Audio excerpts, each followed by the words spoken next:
She was the only one at her mother's funeral. Minutes later, 80 Hell's Angels showed up to comfort. 6-year-old Lily sits alone at Mother Sarah's funeral. Diner waitress died suddenly. No family, no friends visible. Then 80 Hell's Angels arrive on motorcycles. Sarah had befriended them over coffee and kindness. They became her unlikely family.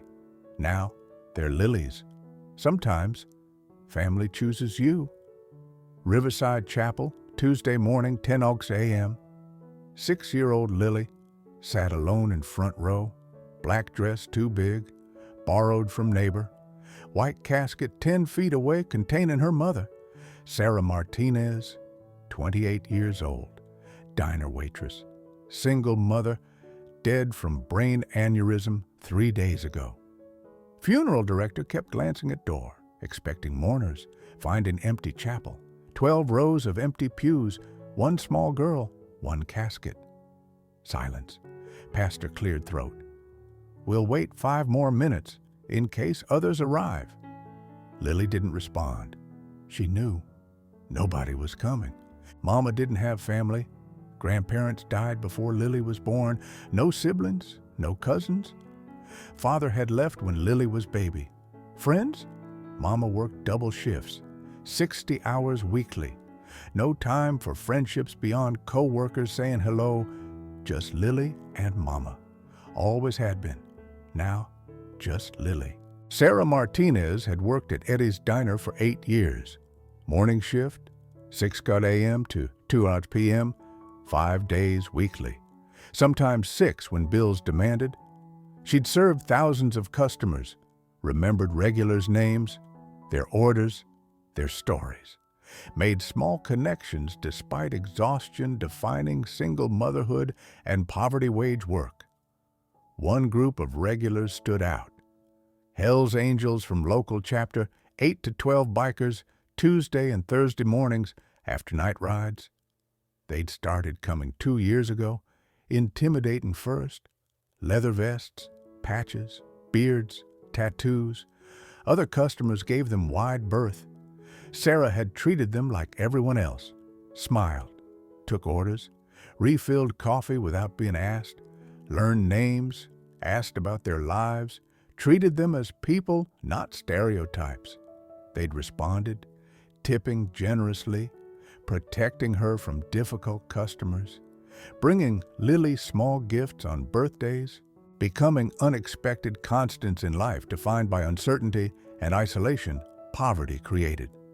3 days ago, aneurysm killed her instantly. Pastor approached Lily gently. "Sweetheart, is anyone coming? Family? Friends of your mother?"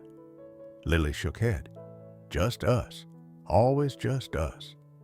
"What about after? Who are you staying with?" "Mrs. Chen next door. She said temporarily, until social services finds placement." Foster care. Lily had heard term, didn't fully understand. Understood enough. Losing Mama meant losing home, losing everything. Pastor began service. "We gathered today to remember Sarah Martinez, devoted mother, hard worker, woman who—" Rumble interrupted, distant, growing louder, thunder approaching, motorcycles, dozens of motorcycles. Lily looked toward door. Sometimes family chooses you when blood family doesn't exist. Day 1, Tuesday, 10:05 a.m., arrival. Doors opened. 80 Hell's Angels walked in, led by Stone, chapter president, 55 years old. Sarah's favorite customer. They filled chapel. 12 rows suddenly occupied, leather and patches replacing empty pews, beards and tattoos replacing absence, bikers replacing nobody. Stone approached casket, knelt, placed single red rose on white wood, whispered something Lily couldn't hear, then approached Lily, knelt beside her, eye level, gentle despite size. "Hey, little darling, remember me? Stone. Your mama poured my coffee every Tuesday." Lily nodded, remembering. Stone always brought her coloring books, always asked about kindergarten, always made Mama smile. We heard about Sarah, Stone continued, voice thick. Couldn't let her say goodbye alone. Couldn't let you sit here by yourself. Your mama was family. That makes you family, understand? Lily whispered. You came. All of you came. Course we came, Stone said. Family shows up, especially when it matters most. 80 bikers stood, paying respects Sarah had earned through small kindnesses. Day 1, Tuesday, 10:15 a.m. Service begins. Pastor resumed service, voice steadier now. Chapel wasn't empty anymore. Stone gave eulogy. Unexpected. Beautiful. Sarah poured coffee. That was job. But what she really gave was dignity. She treated us like people, not criminals, not stereotypes, not threats. She asked about our families, remembered our names, cared when caring wasn't required by job description, made diner feel like home when most places made us feel like problems. She raised Lily alone, worked 60 hours weekly, never complained, never asked for handouts, just did what needed doing despite systems making everything harder than necessary. We saw strength. We saw character. We saw a sister who deserved better than poverty wages and sudden death leaving 6-year-old orphan. Today, we say goodbye to Sarah, but we don't say goodbye to Lily. She's family now. We take care of family, always. Day 1, Tuesday, 11 a.m. After service cemetery. Graveside service. 80 motorcycles lined road, creating corridor between chapel and burial site. Honor guard for waitress who'd shown them kindness. Lily placed flowers on casket. Bye, Mama. I love you. Small voice breaking hearts of 80 tough bikers who'd seen combat, violence, loss. But 6-year-old's grief was different, innocent, undeserved, requiring protection. After burial, Stone pulled aside Mrs. Chen, Lily's temporary guardian. What happens now with Lily? Mrs. Chen sighed. Social services takes her. Foster care. I'm 72. Can't provide long-term care. She needs young family, stable home. What if we found her one? Stone asked. You know someone? My wife and I? We've been wanting to adopt. Applications keep getting denied because of patches. But emergency guardianship is different. What if we filed? Mrs. Chen looked skeptical. You're Hell's Angels president. Social services won't. Sarah trusted us, Stone interrupted. With her daughter's safety, that should count for something. Mrs. Chen nodded slowly. Let me call caseworker. Maybe Sarah's judgment matters more than bureaucratic prejudice. Week 1, Emergency Guardianship Caseworker. Maria Santos investigated Stone's household. President of Hell's Angels. Wife June was elementary school teacher. 25 years married. Large home. Financial stability. Background checks clean despite motorcycle club affiliation. Maria interviewed Lily. Do you know Mr. Stone? Yes, he brought me coloring books at the diner when Mama worked. Would you feel safe living with him and his wife, temporarily, while we find permanent placement? Lily thought carefully. 6 years old but understanding, adults were asking if she trusted scary-looking strangers Mama had trusted completely. Mama said Stone was good people. She said don't judge by patches, judge by hearts. Stone's heart is good. Maria approved temporary guardianship, 1 month initially. Renewable pending permanent placement availability. Lily moved into Stone and June's home. Own room, decorated with donated furniture and toys from club members. First time she'd had bedroom to herself instead of sharing Mama's studio apartment. Different world, but not bad world. Week 2, viral story nurse who'd treated Sarah posted Facebook tribute. Photo of Sarah with bikers at diner, story about 80 Hell's Angels attending funeral of single mother waitress. Supporting orphaned daughter. Post went viral, 500,000 shares. Media coverage. Local news interviewed Stone. Reporter asked, "Why did your club attend funeral of woman most people would have ignored?" Stone answered simply, "Sarah didn't ignore us. She saw us as people. We returned favor. That's what decent humans do. Help each other." "What about Lily? Are you adopting her?"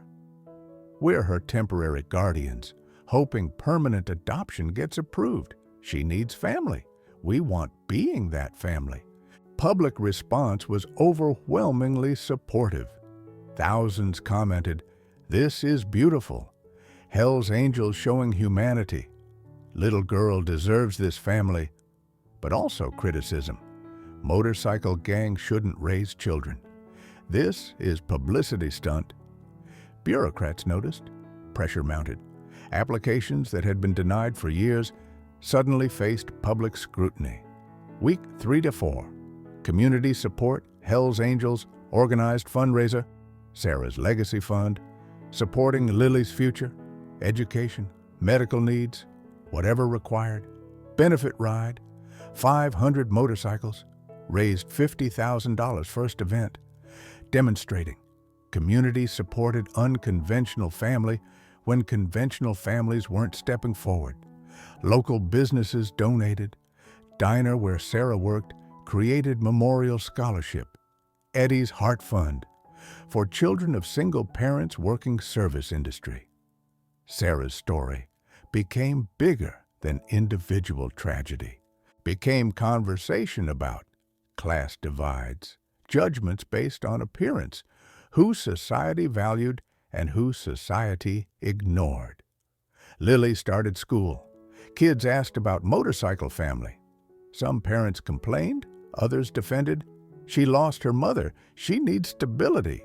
Stone and June providing that. June spoke at PTA meeting. Lily is grieving. She needs consistency, love, family. We're providing that. Patches don't change our capacity for loving traumatized child. Parents voted, overwhelmingly supported Lily staying. Week 5-6, adoption hearing family court reviewed permanent adoption petition. Stone and June Thompson requesting full parental rights for Lily Martinez. Social services recommended against. Motorcycle club affiliation creates concerns about environment. But public pressure was intense. Viral story meant scrutiny. Decision would be public. Prejudice would be visible. Judge asked Lily, "Do you want to live with Stone and June permanently?" Lily stood, small voice carrying weight beyond 6 years. Mama loved them. She said Stone was good people. They came to her funeral when nobody else did. They take care of me. They help with nightmares about Mama. They're teaching me riding bicycle. I want staying, please. Judge asked social worker, "Has child thrived in Thompson's care?" Yes, academically engaged, emotionally stable considering trauma, bonded strongly with guardians. Any evidence of neglect or unsafe environment? No. Home study showed exemplary care. Then why recommend against adoption? Motorcycle club is legal organization, judge interrupted. Unless you have evidence of criminal activity endangering child, patches are irrelevant. This child needs family. Thompsons want being that family. Adoption approved. Sometimes family chooses you. Sometimes prejudice loses to love. Month 3. Relative appears. Sarah's cousin appeared. Robert Martinez, 40 years old. Lived 3 states away. Hadn't contacted Sarah in 15 years. Hadn't attended funeral. Hadn't called checking on Lily. But read viral story. Saw fundraiser success. Saw $50,000 raised for Lily's future. Filed custody claim. I'm blood family. Biological relative. Court should prioritize family over strangers. Lily belongs with relatives, not motorcycle gang. Court ordered evaluation. Robert's home, employment, background check. Maria investigated, found Robert was unemployed, living in trailer, criminal record including DUI and assault, estranged from entire family including Sarah because of violence and theft. But he was blood relative, and systems often prioritized biology over well-being. Emergency hearing called, adoption finalization frozen, Lily's placement questioned. Stone and June were terrified. We've bonded with her. She's healing. She's happy. She calls us family. This will destroy her. Lily overheard. Stone? June? Are they taking me away? June held her. We're fighting. We won't let anyone hurt you. But he's family, blood family. Adults always say blood family is real family. Stone knelt beside her. Family is people who show up, who stay, who love you through hard times. Blood doesn't make family. Choice makes family. We choose you every day. Month 3, court hearing. Robert testified. I'm Lily's cousin, only living relative. I want providing stable home, family environment, away from motorcycle gangs. Judge asked, why didn't you attend Sarah's funeral? I didn't know about it until later. It was publicized. Viral story, you knew. Robert hesitated. I was grieving privately. Where were you when Sarah was alive? When she was single mother working 60 hours weekly raising Lily alone? We'd lost touch. Because Sarah had restraining order against you. Court records show domestic violence incident 10 years ago, theft, assault on family member. Sarah explicitly stated no contact with daughter. Maria presented evidence. Sarah's will, handwritten, not legally binding but clear intent. If anything happens to me, Lily should go to people who love her, to family who shows up. Stone and June have been more family than blood ever was. Judge read will aloud. Courtroom silent. Sarah Martinez worked 3 jobs supporting daughter, died suddenly. Had nobody attending funeral except 80 bikers who'd shown her kindness. Those same people stepped up, provided care, created family for orphaned child. You, Mr. Martinez, appeared only after money was raised. Your custody claim is denied. Month 3, adoption, finalized. Judge signed final decree. Lily Martinez becomes Lily Thompson. Stone and June Thompson are legal parents, permanently. Courtroom erupted. 80 Hell's Angels attending hearing stood applauding. Community members who'd followed story cheered. Lily ran to Stone and June. I can stay? Forever? June cried. Forever, baby. You're ours. We're yours. Forever family. Stone lifted her.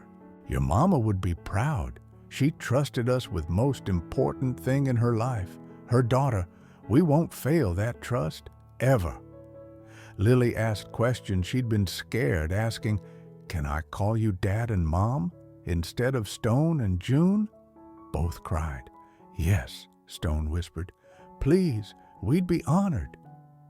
Outside courthouse, 80 motorcycles lined street. Honor guard for family that chose each other. Sometimes family chooses you when blood family doesn't exist or doesn't care.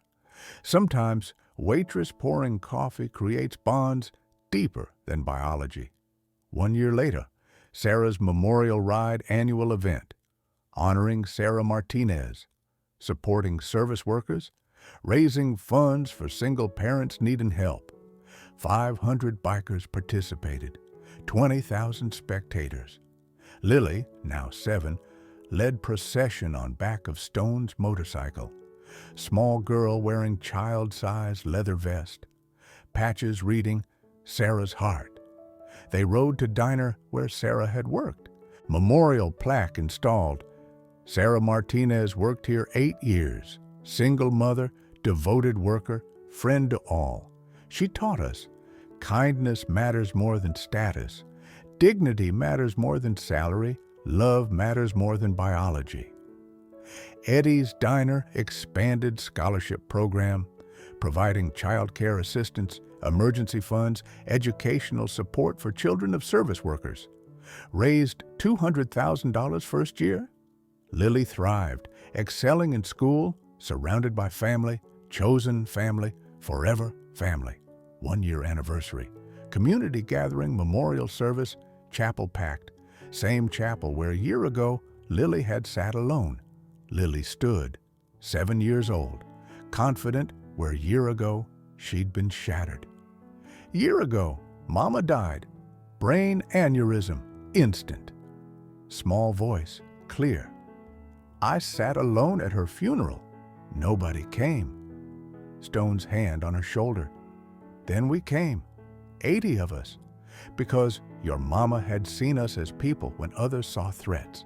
June added, when people said bikers shouldn't raise children, Sarah's trust mattered more. She knew our hearts.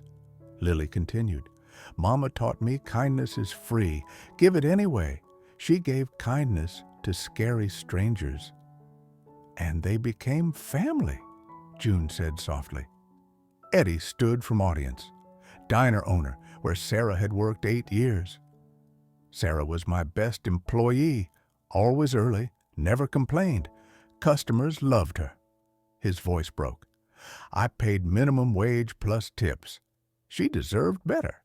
This scholarship fund helps workers like Sarah get better. Maria Santos, caseworker, spoke next. Approving Lily's placement was controversial.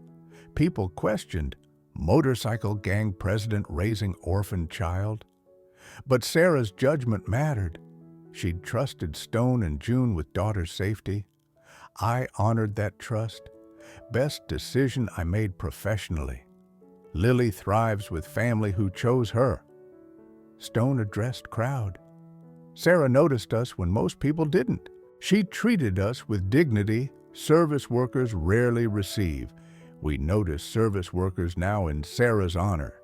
Sarah's legacy fund supports single parents, provides child care assistance, creates opportunities, poverty eliminates.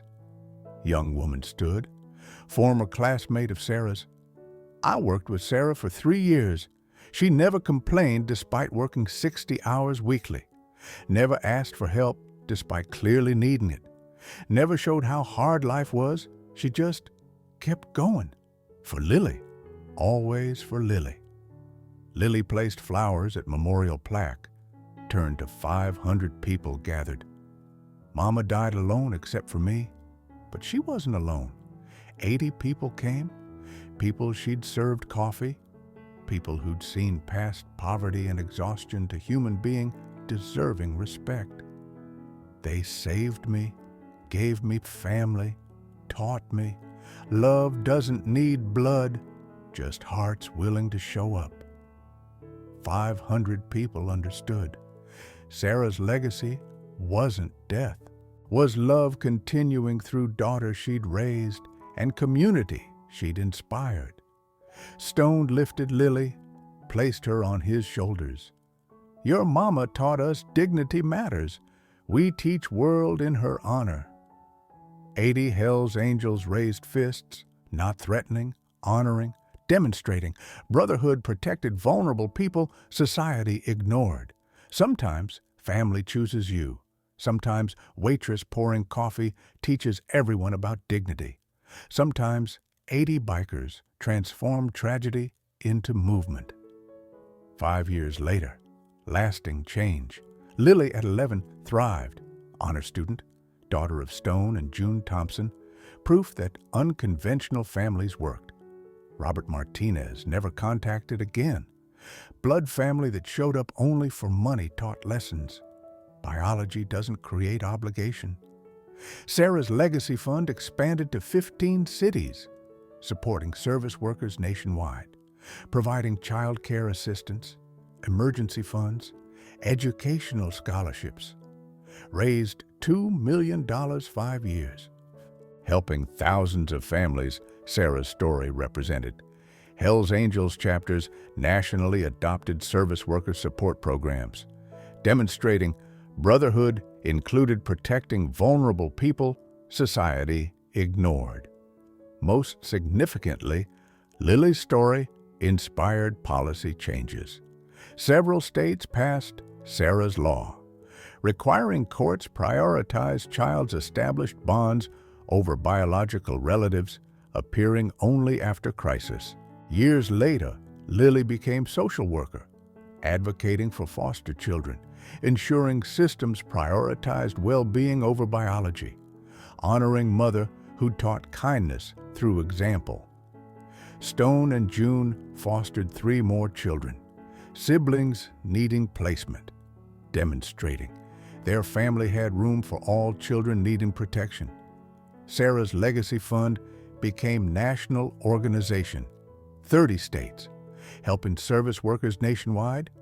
Sometimes family chooses you when tragedy strikes. Sometimes waitress pouring coffee creates legacy, teaching everyone dignity matters more than status. Sometimes 80 bikers showing up to funeral transforms loneliest moment into forever family. Sometimes that's all it takes. One kind waitress, 80 loyal friends, one grieving daughter believing in both, proving family forms through hearts willing to show up, through choice, not blood, through commitment, not convenience, through love that transcends patches and prejudice. Sarah taught them dignity. They taught world in her honor.